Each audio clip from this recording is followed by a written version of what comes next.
रात गहरी हो चली है। शहर की रोशनियां भी अब आप देखें तो जैसे पलकें झपकाने लगी हैं और आसमान में वो चांद खामोशी से मुस्कुरा रहा है।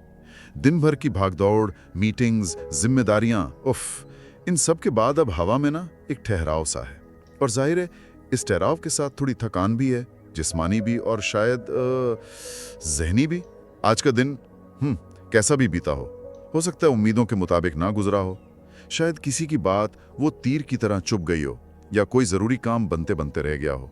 हम सब ऐसे दिनों से गुजरते हैं, है ना? हाँ बिल्कुल, रोजमर्रा की जिंदगी है। तो आज हमारे पास जो सामग्री है वो देखने में छोटी है, लेकिन अपने इरादे में मुझे लगता है बड़ी गहरी है। ये एक तरह का रात का साथी है जो सोने से ठीक पहले मन को ना सिर्फ शांत करने की राह दिखाता है, बल्कि अंदर एक छोटी सी उम्मीद की लौ भी जलाता है। एक उम्मीद।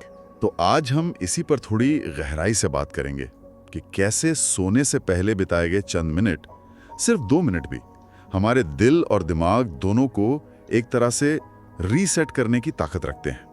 ये कैसे मुमकिन है? चलो इसी की तह तक चलते हैं। ठीक है। तो पहली बात जो ये सामग्री कहती है, और शायद सबसे जरूरी भी, वो है कि जो बीत गया उसे जाने दो। अब वक्त आ गया है कि दिन भर की सारी बातों को, उलझनों को, शिकायतों को बस एक तरफ रख दें और इस पल में सिर्फ अपने आप को महसूस करें, अपनी मौजूदगी को। यहां तक कि कहा गया है कि एक गहरी सांस लो और उसे धीरे से छोड़ दो। क्यों? क्योंकि जो लम्हे गुजर गए वो अब हमारे बस में नहीं है। उन्हें पकड़ के रखने से बोझ ही बढ़ेगा। हाँ, ये जाने देना या लेटिंग गो सुनने में जितना आसान लगता है, करने में उतना ही मुश्किल हो सकता है कई बार, पर जरूरी भी उतना ही है। सोचिए, दिन भर के तनाव, अधूरी इच्छाएं, अगर हम इन्हें रात को भी कसकर पकड़े रहेंगे तो हमारा दिमाग आराम कैसे करेगा? सही बात है। मनोवैज्ञानिक रूप से देखें तो रात को समस्याओं पर लगातार सोचते रहना, उसे रूमिनेशन कहते हैं। वो असल में समाधान नहीं लाता, बल्कि हमारी नींद की क्वालिटी और अगले दिन की एनर्जी दोनों को बुरी तरह प्रभावित करता है। अच्छा। तो ये स्रोत जो कह रहा है वो महज कोई फिलोसॉफिकल बात नहीं है, बल्कि बेहतर मेंटल हेल्थ का एक प्रैक्टिकल तरीका है। वर्तमान क्षण में टिकने का अभ्यास, जिसे माइंडफुलनेस भी कहते हैं, हमें उस मानसिक शोर से बाहर निकालता है। ये बात तो है। दिन भर दिमाग दौड़ता रहता है, कभी अतीत में, कभी भविष्य की चिंताओं में। रात ही शायद वो वक्त है जब हम उसे वापस इस पल में ला सकते हैं। हाँ। और स्रोत इस बात पर जोर देता है कि रात का ये समय दुनिया की भागदौड़ से कटकर खुद से मिलने का, खुद से जुड़ने का समय है। बिल्कुल, ये आत्मचिंतन का, अपने अंदर झांकने का एक बहुत कीमती मौका है। दुनिया से तो हम दिन भर मिलते हैं, पर खुद से मिलने का वक्त अक्सर निकाल नहीं पाते। सही कहा। और इसी खुद से मुलाकात का अगला कदम इस सामग्री में बताया गया है, अपने आप से एक जरूरी बातचीत। हाँ, और वो बातचीत है खुद से ये कहना, मैंने आज अपनी पूरी कोशिश की। ये लाइन मुझे तो बहुत शक्तिशाली महसूस होती है। ये मानना कि चाहे नतीजे वैसे ना आए हों जैसे सोचे थे, चाहे सब कुछ ठीक ना हुआ हो, फिर भी मैंने हिम्मत नहीं हारी। और आगे ये भी जोड़ने को कहा गया है, चाहे कोई मुझे समझा नहीं, फिर भी मैंने अपने आप से प्यार किया। वाह! ये मानना कि हाँ, आज के लिए इतना ही काफी है, ये अपने आप में एक बड़ी राहत दे सकता है ना? बिल्कुल, ये सीधे तौर पर आत्मकरुणा या सेल्फ कंपैशन से जुड़ा है। अक्सर हम अपनी गलतियों या कमियों पर बहुत कठोर हो जाते हैं, खुद को कोसते रहते हैं। हाँ, ये तो होता है। लेकिन अपनी कोशिशों को स्वीकारना, अपनी हिम्मत को सराहना, भले ही नतीजा परफेक्ट ना हो, ये मानसिक स्वास्थ्य के लिए बेहद जरूरी है। ये परफेक्शन का वो भारी बोझ हल्का करता है जो हमने अक्सर खुद पर लादा होता है। और ये याद दिलाना कि यही काफी है, हमें वो जो इनएडिक्वेसी की फीलिंग होती है ना, उससे बचाता है। पर यहाँ एक सवाल उठा। हाँ, ये एक वाजिब सवाल है कि कहीं ये आत्मसंतुष्टि की ओर तो नहीं ले जाएगा? मतलब बस कह दिया काफी है और कोशिश ही छोड़ दी। हाँ, ये चिंता हो सकती है। शायद इसका जवाब इस बात में छिपा है कि हम अपनी कोशिश को स्वीकार रहे हैं, ना कि गलतियों को अनदेखा कर रहे हैं। ये खुद को माफ करने जैसा है, ताकि हम कल फिर से बेहतर कोशिश करने के लिए तैयार हो सकें। ये ठहराव है, अंत नहीं। बहुत अच्छा कहा। ये संतुलन बहुत महत्वपूर्ण है। आत्मकरुणा का मतलब आलस या सुधार की गुंजाइश को नकारना नहीं है, बल्कि खुद को गैर जरूरी सजा दिए बिना आगे बढ़ने की ताकत देना है। और यहीं से ये सामग्री हमें भविष्य की ओर ले जाती है। बिल्कुल। जब मन थोड़ा शांत होता है, खुद के प्रति थोड़ी नरमी आती है, तब शायद हम अपने दिल की आवाज़ ज़्यादा साफ सुन पाते हैं। और स्रोत कहता है कि वो आवाज़ कह रही है, कल एक नया दिन है, एक नई शुरुआत। हाँ, एक कोरी स्लेट, एक नई उम्मीद, एक और मौका। और आज की जो असफलताएं या रुकावटें थीं, उन्हें बोझ समझने के बजाय एक सबक की तरह देखने का नजरिया अपनाने को कहा गया है। अच्छा, जैसे कि ये रुकावटें असल में हमें आने वाले कल के किसी बड़े कदम के लिए तैयार कर रही थी। ये बड़ा दिलचस्प दृष्टिकोण है। हाँ, ये दृष्टिकोण जो है इसे ग्रोथ माइंडसेट कहते हैं। Growth mindset. हाँ, जब हम चुनौतियों को सीखने और आगे बढ़ने का अवसर मानते हैं, बजाय इसके कि उन्हें अपनी काबिलियत पर एक सवाल समझें, तो हम मुश्किलों से ज्यादा बेहतर तरीके से निपट पाते हैं। स्रोत का ये कहना कि हर असफलता, हर रुकावट बस एक सबक है, ये हमारे अंदर लचीलापन मतलब रेजिलियंस बनाने में मदद करता है। रेजिलियंस। हाँ, और रेजिलियंस का मतलब है मुश्किलों का सामना करने, उनसे उभरने और शायद पहले से ज्यादा मजबूत बनकर निकलने की क्षमता। ये मानसिकता हमें हार मानने से रोकती है। और फिर वो बात आती है जो भविष्य की आशा को वर्तमान की कठिनाइयों से जोड़ती है। सामग्री में लिखा है, कल वही लोग जो आज तुम्हें नजरअंदाज कर रहे हैं तुम्हारी तारीफ करेंगे। वाह। अब ये कोई भविष्यवाणी नहीं है, जाहिर है ये एक मनोवैज्ञानिक प्रोत्साहन है।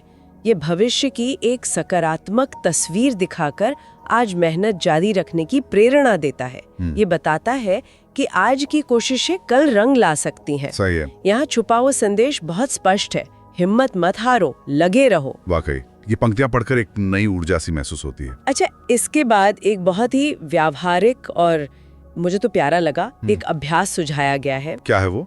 आंखें बंद करके अपने बीते हुए दिन के कोई 3 अच्छे पल याद करना। सिर्फ 3? सिर्फ 3। स्रोत कुछ उदाहरण भी देता है, जैसे शायद किसी ने राह चलते मुस्कुरा कर देखा हो, या किसी ने आपके छोटे से काम के लिए भी धन्यवाद कहा हो, या शायद आपने किसी की अनजाने में ही सही कोई मदद कर दी हो। ये कितनी छोटी छोटी मामूली सी लगने वाली बातें हैं ना? हाँ, बहुत छोटी। पर इस सामग्री के अनुसार यही वो छोटी छोटी रोशनियां हैं जो जिंदगी के कैनवस को खूबसूरत बनाती हैं। ये कृतज्ञता या ग्रैटिट्यूड का अभ्यास है और इसके मनोवैज्ञानिक लाभ तो अब बहुत अच्छी तरह से साबित हो चुके हैं। अच्छा। हाँ, सोने से पहले जब हम जानबूझकर अपना ध्यान दिन की अच्छी बातों पर केंद्रित करते हैं तो ये हमारे मूड को बेहतर बनाता है, तनाव कम करता है और यहाँ तक कि नींद की क्वालिटी में भी सुधार ला सकता है। कमाल है। होता क्या है कि हमारा दिमाग ना वो नकारात्मक चीजों पर ज्यादा ध्यान देने के लिए वायर्ड होता है। इसे नेगेटिविटी बायस कहते हैं। नेगेटिविटी बायस। हाँ, इसलिए सकारात्मक चीजों को याद करने के लिए थोड़ा सचेत प्रयास करना पड़ता है। ये अभ्यास हमें जीवन की छोटी छोटी खुशियों के प्रति ज्यादा संवेदनशील बनाता है। ये तो बहुत जरूरी अभ्यास लगता है। और यहाँ एक और गहरी बात कही गई है जो सफलता की पारंपरिक परिभाषा को चुनौती देती है। हर दिन के अंत में अगर तुम अपने भीतर थोड़ा सुकून पा लेते हो तो समझो दिन सफल रहा। वाह, ये तो सोचिए, सफलता का पैमाना बाहरी उपलब्धियों, पद या पैसे से हटाकर आंतरिक शांति और सुकून पर ले आना, ये कितना बड़ा बदलाव है नजरिए में। हाँ। इसका मतलब ये नहीं कि बाहरी लक्ष्य मायने नहीं रखते, बिल्कुल रखते, पर असली जीत शायद मन की शांति में ही है। हाँ, ये तो सफलता की पूरी परिभाषा ही बदल देता है। और फिर रात के अंधेरे का एक बहुत ही सुंदर रूपक इस्तेमाल किया गया है। कौन सा? सामग्री कहती है, रात तुम्हें सिखाती है कि अंधेरा स्थायी नहीं होता। क्या खूब कहा है। ये एक बहुत शक्तिशाली और आशा जगाने वाला विचार है ना? रात कितनी भी गहरी क्यों ना हो, सुबह होती ही है। ये प्रकृति का एक अटल नियम है और यही रूपक जीवन की मुश्किलों पर भी लागू होता है। कोई भी मुश्किल, कोई भी दुख कितना भी घना क्यों न लगे, वो हमेशा नहीं रहता। उसके पार रोशनी इंतजार कर रही होती है। ये हमें सिखाता है कि बुरे से बुरे वक्त में भी उम्मीद का दामन नहीं छोड़ना चाहिए। ये हमें धैर्य रखना सिखाता है। बिल्कुल। ये अंधेरा और रोशनी का चक्र हमें याद दिलाता है कि जीवन में उतार चढ़ाव तो स्वाभाविक हैं। इस स्वीकृति से भी शांति मिलती है। अब चर्चा के अगले पड़ाव पर आते हैं, जहां सोने से पहले कुछ सकारात्मक संकल्प या इरादे तय करने की बात कही गई है। इंटेंशन सेट करना। इंटेंशन सेट करना, हाँ, है ना? जैसे कुछ उदाहरण दिए गए हैं। मैं कल को मुस्कान के साथ शुरू करूंगा, या मैं खुद पर भरोसा रखूंगा, और मैं छोटी बातों में भी खुशी ढूंढूंगा। ये छोटे छोटे वादे हैं जो हम खुद से कर सकते हैं। राइट। और फिर एक महत्वपूर्ण बात याद दिलाई गई है कि जिंदगी भले ही बहुत बड़ी और जटिल लगे, पर उसे बदलने की ताकत कहीं बाहर नहीं, बल्कि आज के हमारे छोटे छोटे फैसलों में ही छिपी है। ये संकल्प लेना भी तो एक छोटा सा मगर महत्वपूर्ण फैसला ही है ना? निश्चित रूप से। इसे इरादे तय करना या सेटिंग इंटेंशंस कहते हैं। जब हम सोने से पहले एक शांत और ग्रहणशील मानसिक अवस्था में सकारात्मक इरादे तय करते हैं, तो हम एक तरह से अपने अवचेतन मन, सबकॉन्शियस माइंड को दिशा दे रहे होते हैं। अच्छा, सबकॉन्शियस माइंड को? हाँ। अब अवचेतन मन कैसे काम करता है, ये पूरी तरह से तो नहीं समझा गया है, पर ऐसा माना जाता है कि नींद के दौरान हमारा दिमाग इन विचारों और इरादों को प्रोसेस करता है। यह अगले दिन हमारे व्यवहार और चुनाव को बहुत सूक्ष्म रूप से प्रभावित कर सकता है, जिससे उन इरादों पर अमल करने की संभावना बढ़ जाती है। ये अगले दिन के लिए एक मानसिक प्रोग्रामिंग जैसा है। ये तो दिलचस्प है, एक तरह की सेल्फ प्रोग्रामिंग कह सकते हैं। और इस प्रक्रिया के अंत में दो भावनाओं पे सबसे ज्यादा जोर दिया गया है, कृतज्ञता और शांति। कृतज्ञ रहो और शांत रहो। बिल्कुल। सोने से ठीक पहले मन में कृतज्ञता का भाव लेकर आना और शांति का अनुभव करना, ये शायद सबसे उत्तम तैयारी है एक अच्छी नींद और एक बेहतर कल के लिए। और फिर दिल से ये कहना, शुक्रिया जिंदगी, आज के हर अनुभव के लिए। यहाँ ये गौर करने वाली बात है कि हर अनुभव के लिए शुक्रिया कहा गया है, सिर्फ अच्छे अनुभवों के लिए नहीं। बिल्कुल सही पकड़ा आपने। इसमें शायद वो चुनौतियां और सबक भी शामिल हैं जिनका हमने पहले जिक्र किया था। ये स्वीकृति के स्तर को और गहरा करता है। बिल्कुल, ये दिखाता है कि हम जीवन को उसकी समग्रता में स्वीकार कर रहे हैं, उसकी धूप को भी, छाँव को भी। हर अनुभव कुछ न कुछ सिखाता है, हमें गढ़ता है।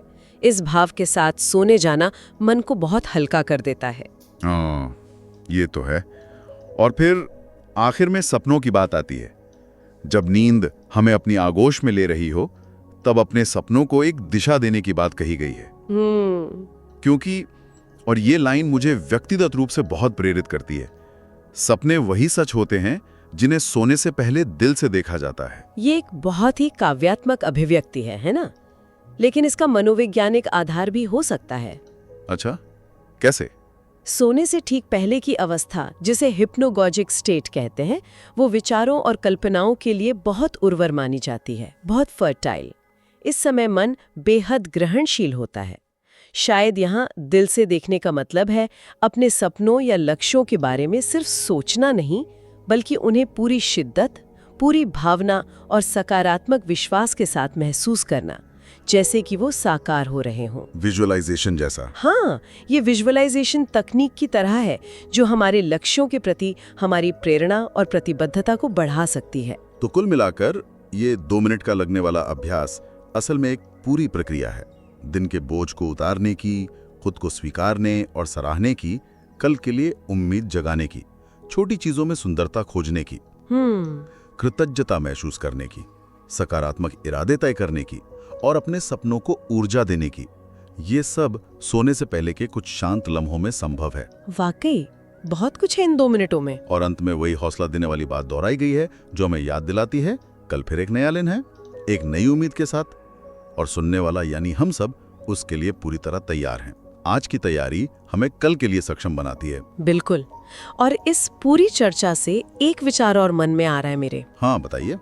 जो शायद सीधे तौर पर स्रोत में नहीं कहा गया, लेकिन इसकी भावना से जुड़ा हुआ है। जब हम रात को इस कृतज्ञता और शांति की अवस्था में होते हैं, तो क्या ये सोचने का भी एक अच्छा समय हो सकता है कि कल के लिए वो एक छोटा, बिल्कुल ठोस कदम कौन सा होगा जिसे हम उठा सकते हैं? अच्छा, एक एक्शन स्टेप। हाँ, कोई एक ऐसा छोटा सा एक्शन जो आज रात महसूस की गई इस शांति को कल की उस उम्मीद से जोड़ दे, उसे जमीन पर उतारने में मदद करे। जैसे अगर संकल्प है कल मुस्कुराकर दिन शुरू करूंगी, तो शायद वो छोटा कदम हो सकता है सुबह उठते ही आईने में देखकर खुद को एक स्माइल दूंगी। तो इस शांतिपूर्ण क्षण में कल के लिए एक ऐसा कौन सा छोटा करने योग्य कदम हो सकता है जिसे मन में रखकर सोया जाए? ये एक सोचने वाली बात हो सकती है। ये वाकई एक गहरा सवाल है सोचने के लिए, एक पुल बनाने जैसा आज की शांति और कल के एक्शन के बीच। और इसी विचार के साथ इस स्रोत के अंतिम और सरल शब्दों में शुभ रात्रि।